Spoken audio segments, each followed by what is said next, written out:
Bonjour tout le monde, aujourd'hui on va visiter le laboratoire pour voir les méthodes de filtration et on va commencer par la filtration par gravité. Soyez ici. Alors la filtration, c'est quelque chose que vous connaissez très bien. C'est ce qui vous permet de séparer la pulpe du jus d'orange au jus d'orange. C'est ce qui vous permet aussi de faire du café. On mélange pour le café de la poudre de café avec de l'eau chaude. On fait passer ce mélange dans un filtre. L'eau liquide passe à travers le filtre, mais les grains de café, la poudre de café, restent dans le filtre. Donc en laboratoire, pour réaliser une filtration, on utilise un matériel spécifique. Tout d'abord, il faudra un Erlenmeyer, donc c'est l'appareil qui est posé ici. Il ne sert pas qu'à ça, mais en tout cas on l'utilise pour récupérer le filtrat. Donc dans l'Erlenmeyer, on va poser un entonnoir, et dans cet entonnoir, on va poser la partie qui permet justement de faire la séparation, c'est le filtre. Voilà, on a donc ici un Erlenmeyer coiffé d'un entonnoir qui est lui-même accompagné de son filtre.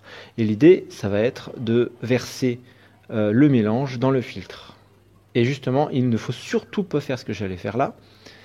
Pour quelle raison? Parce qu'en fait, on met un liquide, on va verser un liquide dans du papier, donc le papier va se fragiliser, et si je le verse et que je le verse trop violemment ou qu'un petit élément solide tombe dedans, je risque de le percer. Ce qu'il faut faire dans ce cas-là, c'est utiliser l'agitateur en verre, on le met comme ça, on le dirige vers le fond du filtre sans le mettre tout au fond, d'accord? Je ne suis pas au fond du filtre, et on va verser le long de cet agitateur la partie haute du mélange, de cette manière-là. En faisant ainsi, on permet à l'eau d'aller dans le filtre sans tomber violemment, et donc on risque beaucoup moins d'abîmer ce filtre. Voilà, donc là j'ai versé dans le filtre une partie de mon mélange et maintenant on la laisse couler.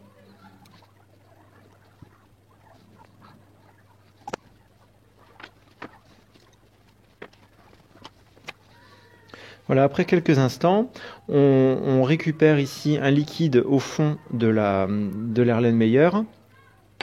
Et ce n'est plus qu'un liquide cette fois-ci.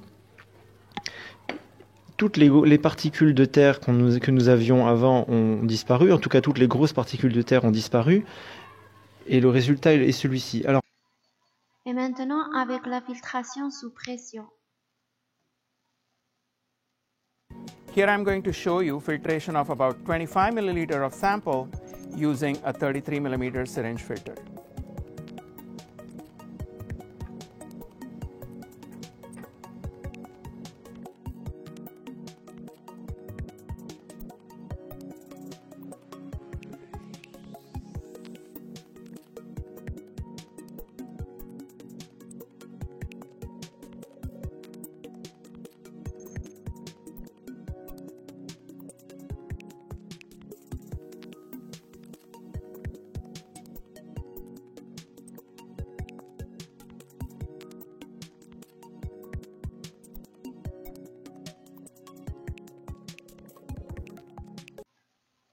On termine avec la filtration sous vide. Pour faire une filtration sous vide, ça va vous prendre une source de vide. Ici, c'est une pompe à eau qui est intégrée au robinet. Ici, vous avez une pince à 3 doigts, une fiole à vide, un tuyau à vide qui est plus rigide que les autres, un entonnoir Bochner, un diaphragme en caoutchouc et des papiers filtres. Ce qu'on va commencer par faire, c'est qu'on va fixer la fiole à vide pour éviter qu'elle tombe et qu'elle entraîne avec elle tout le montage et qu'elle entraîne des bris.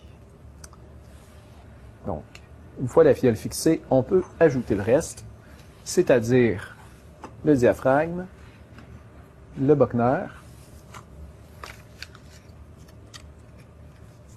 le papier filtre,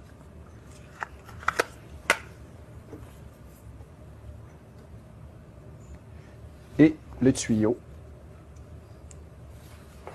Mon montage est prêt. Si je veux séparer un solide d'un liquide par filtration sous vide, je dois humecter mon filtre. Ici, j'utilise de l'eau puisque j'ai une solution aqueuse à séparer. Je démarre le vide. Je peux avoir à peser pour que la succion se fasse bien et je verse mon mélange à séparer.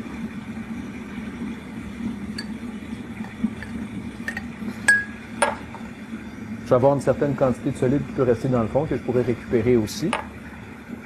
Mais la filtration sous vide commence. Et là, comme je disais, je peux avoir à peser pour améliorer la qualité du vide, pour éviter qu'il y ait de l'air qui rentre en haut et en bas du diaphragme. Mais là, ma filtration sous vide est déjà terminée.